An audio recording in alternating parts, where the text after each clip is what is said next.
Issues to be raised tonight, and the big one that I'm going to raise right away: should religious conversions be banned by law? That's going to be my big talking point. Joining me now, our special guest. I'm joined by Acharya Dharmendra of the Vishwa Hindu Parishad. He joins me. Remember, the Vishwa Hindu Parishad has been leading this effort in a way. Also joining me here in the studios, Father Dominic Emmanuel. He's spokesperson with the Delhi Catholic Archdiocese. He's with the Gaurav Bhatia, leader of the Samajwadi Party, is with me. Sanjay Hegde, lawyer of the Supreme Court, is here with me. Aman Sinha, spokesperson of the BJP. And we'll also be joined shortly by Asauddin Owaisi of the MIM, the Majlis party of his. Okay, let me come to you, Acharya Dharmendra, straight away. आप मुझे ये बताइए आज साफ-साफ, जब आप कहते हैं मुसलमान को हिंदू में आप कन्वर्ट करना चाहते हैं तो वो घर वापसी, you call it a homecoming. But when a Muslim, when a Hindu converts to Islam or when a Hindu converts to Christianity, आप कहते हैं ये forcible conversion है. ये मुझे आपका logic आज बता दीजिए. जब Hinduism को convert करना है, आप उसे घर वापसी कहते हैं. When it is involves a Muslim or Christian, आप उसे forcible conversion कहते हैं. क्या है आपका logic, धर्मेंद्र जी? क्या है logic? इस देश का नाम हिंदुस्तान और हमारा नाम हिंदू हमने नहीं रखा. ये जो लोग अरब से आए, ईरान से आए, तुर्किस्तान से आए, अजरबैजान से आए, सहारा बलख बुखारा से आए, आक्रमण करते आए, कोई कबूतर उड़ाते हैं, आचार्य धर्मेंद्र जी, सफेद झंडा, Acharya Dharmendra ji, let me be very clear, let me be very clear, the constitution of this country is not a Hindu rashtra. मैं बिल्कुल नहीं बोलूंगा. मैं आपकी बात का जवाब, ये गलत तरीका है, मैं आपकी बात का जवाब दे रहा हूं, आप सुन नहीं पा रहे हैं. मैं आपसे ये पूछता हूं कि क्या तरीका है एंकरिंग का? नहीं सर, आप लोगों को गुमराह कर रहे हैं जब आप कहते हैं कि ये इस देश का हिंदू. नहीं, हम गुमराह नहीं कर रहे हैं, आप गुमराह कर रहे हैं. अगर इस प्रकार से आप बोलने नहीं देंगे तो ये गुमराह करना हुआ कि नहीं हुआ? हमारा नाम हिंदू हमने नहीं रखा जी. हमारे देश का नाम हिंदुस्तान हमने नहीं रखा. ये जो बाहर से जितने आने वाले थे, इन्होंने हमारा नाम हिंदू और इस देश का नाम हिंदुस्तान रखा है. तो हिंदुस्तान में जितने लोग रहने वाले हैं, Acharya Dharmendra, 1 minute. I'm going to come to you. I'm going to come to you, Acharya Dharmendra, in a moment. आप पूरी बात सुनेंगे नहीं ना? नहीं, मैं सुन रहा हूँ. पूरी बात नहीं सुनेंगे, ये पुरानी आदत है. और मैंने इसीलिए रिफ्यूज किया था कि आप में सुनने का मादा नहीं है. सर, मैं आपकी बात पूरी सुनूंगा. एक मिनट सर, 1 मिनट सर, आपने कंट्रोवर्शियल बात की है. आचार्य धर्मेंद्र जी, 1 मिनट. मैंने कंट्रोवर्सी मैंने बोलना ही प्रारंभ नहीं किया. आपको कंट्रोवर्सी पैदा हो गई आपकी, क्योंकि बड़ी अजीब कंट्रोवर्सी है जो चाहे जब पैदा हो जाती है. 1 minute sir, 1 minute. I am asking my producer just a minute. Acharya ji, मैं आपके पास आऊंगा. आचार्य जी, मैं आपके पास आऊंगा. I want to get a view here. Here is Acharya Dharmendra, Father Dominic, saying this is a Hindu Rashtra or Hindustan. He's saying this is Hindustan. People who have come here must recognize that. That is what he's effectively saying. Therefore, he calls it a ghar wapsi, a homecoming, when, let's say, Muslims are converted to Hindus. Do you believe that Acharya Dharmendra is playing with a with a form of nationalism that troubles you? No, I want to ask, first of all, tell him that it is not Hindustan. The name of this country is Bharatvarsh. I want to ask him then the second question. When in America, Americans get converted to Hinduism, are they called Hindustanis or are they called Americans? What are they called? Dharmendra ji, when people go to America and they get converted to Hinduism... Dharmendra ji, 1 minute. No, Dharmendra ji, 1 minute. Anyway, Acharya Dharmendra seems to be wanting to walk out of the program at the moment, but Dharmendra ji, we will try and bring you back. Just a minute. No, 1 minute, Dharmendra ji.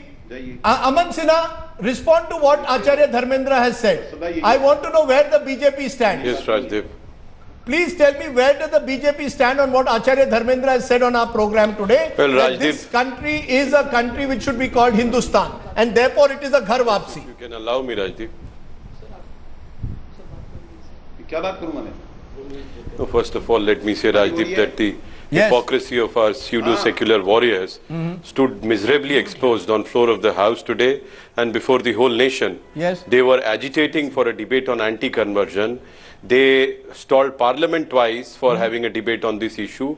However, when government proposed to have a law on this subject, they took an absolutely contradictory stand. Mr. And Aman they, in Sinha, fact, did not even care to Mr. Aman listen Sinha, to the first, response of the Mr. Aman minister Sinha, who was responding. Mr. Aman Sinha, I want you to only first goes on respond to to my show. Rajdeep, question. please allow me to. Respond please to give my me question. 10 seconds. Then you can ask your next supplementary question. This only goes on to reflect that the Congress party and other pseudo-secular parties were using this as a political opportunity only to score political brownie points, and they have been utilizing people as vote banks, and this is what they were trying to do today, and they stand miserably exposed before the people of this country. Sir? Yes, Rajdeep, what's your next question? No, Mr. Aman Sinha, you have not answered my simple question. I have started the debate tonight by asking Mr. Acharya Dharmendra, why does he call the entire process of conversion to Hinduism Ghar Vapsi? He says because this is Hindustan. I want to know from you, does the BJP officially endorse what Acharya Dharmendra has said? He is part of your Sangh Parivar, he is part of the wider Hindutva project. I want to know, does the BJP endorse him or not?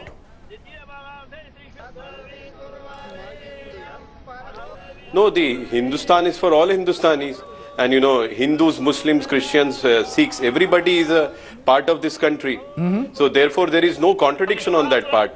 And if that be the case, and if there were to be a law which was, making some embargoes on conversion, it would equally apply to everybody. I don't know why Congress party or, Samajwadi party or, Mr. Owaisi, who were so perturbed on this issue, who were silent for all these years when lakhs and crores of people of a religion were converted into another religion, all of a sudden, they took out their swords on this issue, and now they don't even want to have a law, they want to just politicize the issue, they want to vitiate the atmosphere, they want to polarize the country, and they want to detract the government from the agenda of development and progress that we have taken. This is what they were doing.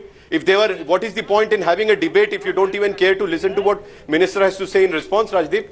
Can I for a moment, hold on. Can I therefore bring in Gaurav Bhatia? Who is polarizing the environment is the question that is being raised. The BJP claim the opposition is polarizing the environment. Respond to that, Gaurav Bhatia. You are accused, the Samajwadi party is now being accused of polarizing the entire issue of religious conversion. Your leaders have gone now to Agra and are apparently trying to stir a religious divide is the charge against the Samajwadi party. You are playing the Muslim vote. BJP is playing the Hindu vote bank card. You are playing the Muslim vote bank. I think, Rajdeep, my friend Aman Sinha did not see the proceedings that took place in the parliament. Mr. Mulayam Singh Yadav, in fact, very emphatically said that it needs to be seen who is behind false conversions. And he did not polarize or politicize the issue because he has full faith in the state government, which has acted promptly by registering an FIR. Now, let me show that who is polarizing and under whose instructions.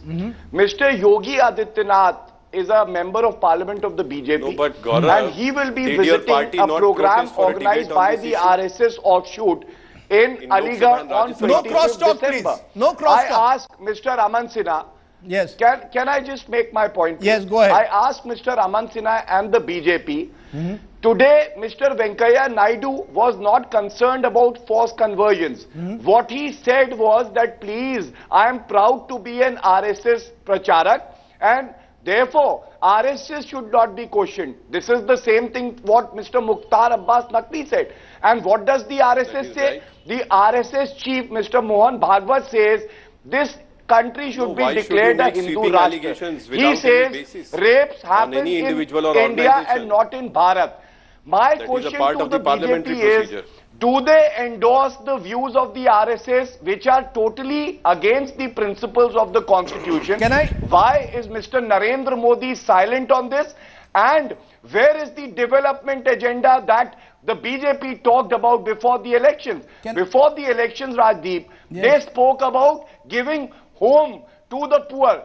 Now they talk about homecoming, of these persons. And there lies the hypocrisy that Mr. Yogi Adityanath has not been punished for his earlier utterances of jihad. That is why these fringe elements have been emboldened. Okay, fringe elements have been emboldened. I want a quick one more response from you, Aman Sinha, before I widen the debate. The simple point I want to know from you, Aman Sinha, the Prime Minister of this country is silent. Yogi Adityanath in Parliament today is making it very clear that his organization will continue with these Ghar Wapsi programs. I want to know, where does the BJP officially stand? Do you support it or not? Simple answer I want. I have clearly told you right at the outset. Yes. Prime Minister is busy with us in a summit meeting with the Russian President. It is there for everybody to see. Minister has responded on floor of the House. He has stated that if parties are so very particular and touchy about it, let us have an anti-conversion law which will equally apply to everybody. Okay, but instead of having that law, parties are only interested, our opposition parties Gaurav, I would like Gaurav, this program will not have crosstalk. I will not allow crosstalk. By the Supreme Court in the Muzaffarnagar riots. Okay. It is the same Samajwadi Party which has been entering into rabid I communalism. want to respond to that. And I listened to the whole debate. After I got the whole, debate recorded, and after court I listened to the whole debate. My friend, he shouldn't imagine that he's the only one, who's Aman Sinha, just a minute. Aman Sinha, can we have... I'm appalled that he did not listen to it carefully enough.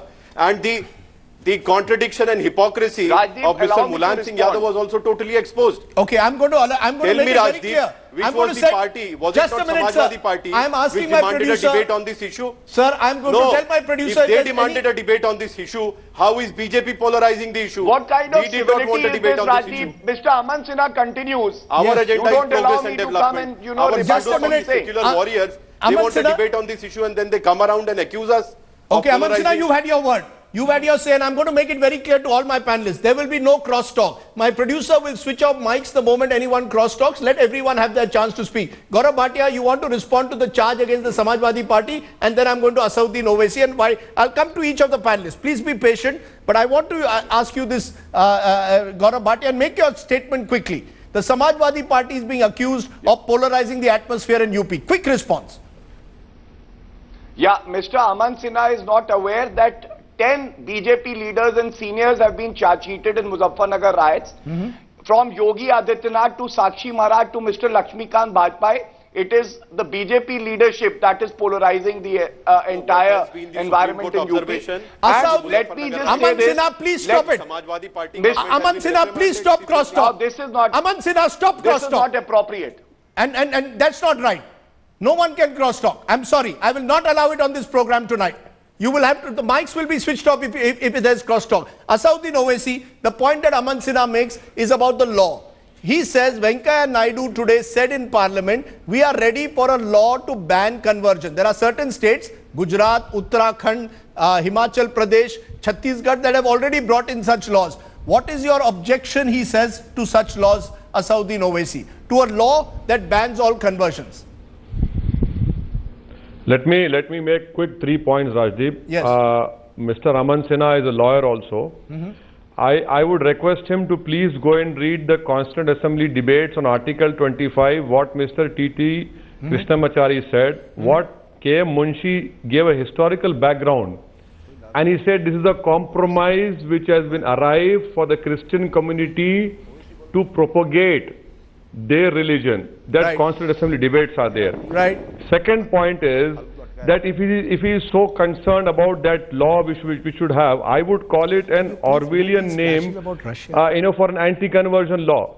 Now the third point, Rajdeep, is I would like to know from BJP, are they willing to amend the Hindu Minority Guardianship Act 1956? Yes. Hindu Adoption Maintenance Act 1956? Hindu Marriage Act 1955 Section 13, yes. Hindu Succession Act Section 26, because all these 4 laws are stopping the Dalit community from converting to the religion they want.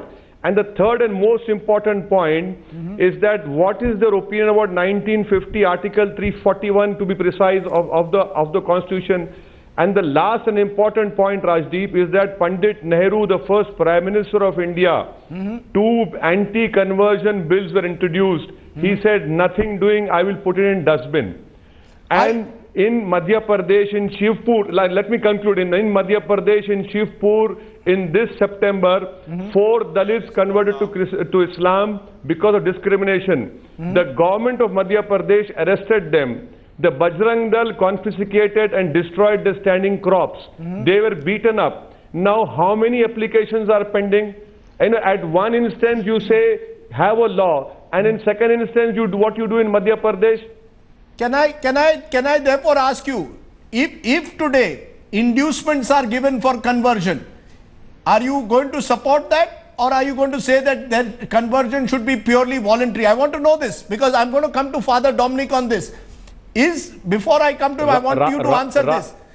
If there are inducements given for conversion, whether it's a ration card in Agra or whether you give a inducement to someone to convert to Islam, should that be banned by law or not? Asauddin Owaisi. No, Rajdeep, conversion has always been out of free will. It cannot be on the basis of inducement, fraud or threat. What is happening in Chhattisgarh, wherein a Christian missionary schools are being told to put up photos of goddess Saraswati, and a principal is not allowed to be called a father. The whole question is that the BJP says it's a state issue, fine, but it is their own people, and the Samajwadi Party does not want to arrest those people. So in a way, both of them are hand in glove. 1 minute. Hold on. There is a flip side to it, Father Dominic. Let's look at this issue of inducements once and for all. Christian missionaries are accused of inducing tribals. I'm using the word inducing because that's the word which the Sangh Parivar uses. And you also said accused. Accused, yes, of inducing tribals to convert. Today you are accusing the Vishwa Hindu Parishad of giving ration cards, offering special incentives to people to reconvert back to Hinduism. Because of the nature of this debate, is there space for a law that bans all conversions? Yeah, I would like to come to that. Whether or is there is a place for ban of conversion, I would like to ask Mr. Venkaiah Naidu. Yes. The debate should be whether we should end democracy in this country and bring fascism in this country, where the freedom of conscience and freedom of an individual to choose one's own choice, including political parties. Then you will have a law also to choose political parties to change from Congress to BJP and from BJP to Samajwadi Party. Tell me, Mr. Venkaiah Naidu, would you do all this? No, so are you saying you cannot make distinctions in this country between good and bad conversion, between forcible and voluntary conversions? No, let's get it clear. No, Aman, I will get you to respond. Just a minute. Father Dominic, tell me, are you saying there's no distinction between good and bad conversions, between forcible and voluntary conversions? There can be a distinction between that for certain, but when you say that you want to make a law for anti-conversion laws, you are basically killing the conscience of a free choice. And how can you do that? Tomorrow it will be freedom of expression, third day it will be something else. I mean, are we turning over this democracy into fascism? You know, Sanjay, where does the law stand? Let's be very clear. You're the lawyer on the panel, you're the non-political lawyer on the panel. Where does the law stand? Does the law in itself put primacy to freedom to practice and propagate one's religion as given by the Constitution? Or is even the law, as in the Graham Staines case, looking at the possibility that forcible conversion should be banned in this country? Let's put it this way. Yes. Conversion is an individual right of freedom. It's a fundamental right. Yes. This fundamental right can only be subject to public order. Now, what has happened is, if you make a law saying that no individual in India can convert, that would be unconstitutional. If, on the other hand, you provide for a law that regulates conversions or provides a procedure that, okay, you have to give a declaration in such and such an office, anybody who wants to object can object, then such laws have been upheld by the Supreme Court. Those laws which regulate in the interest of law and order alone. This thing, conversion is an individual decision. The state, it doesn't matter if there are inducements. It doesn't matter in a secular society state. The country has no role the legal question that you've asked. 1 minute, Gaurav. There cannot be any state interest in compelling a person to stick to the faith that he was born in. There is no compelling interest. I think he mentioned that the Supreme Court upheld. I don't think the freedom of religion bill has ever been challenged in the Supreme Court so far. It has been upheld in Madhya Pradesh in the Reverend Stanislaus case. When the Madhya Pradesh legislature way back in the 70s provided for a procedure for regulating conversions, that was upheld by the Supreme Court. But what you're speaking of in Graham Staines was in the course, in a criminal matter, where the motive given was this fear of conversions, there have been certain obiter dicta which are not relevant to that particular case. No, but I'm going to ask in this particular context, Aman Sinha, you know, you are a party in power. You came to power on the grounds of development. Yes. Narendra Modi speaks of good governance. And yet, whenever these voices are heard, whether it is a Sakshi Maharaj, who today is speaking about hailing Godse's killers and Gandhi's killers and saying Godse's should be celebrated as Shaurya Divas. When we hear Aditya Nath talking of love jihad, I don't hear the Prime Minister speaking up. Here is this Prime Minister, just a minute, Father, who speaks up on every issue. Why doesn't he speak on these issues? Why doesn't he tell us where he stands on what is happening in Agra? What is his view on the conversion issue? Why is the Prime Minister of the country silent? We want guidance from the Prime Minister. We don't get that guidance when it comes to anything remotely controversial or contentious. The Prime Minister stays silent. He sends an Aman Sinha. If you're through, may I respond now? Yes, please do.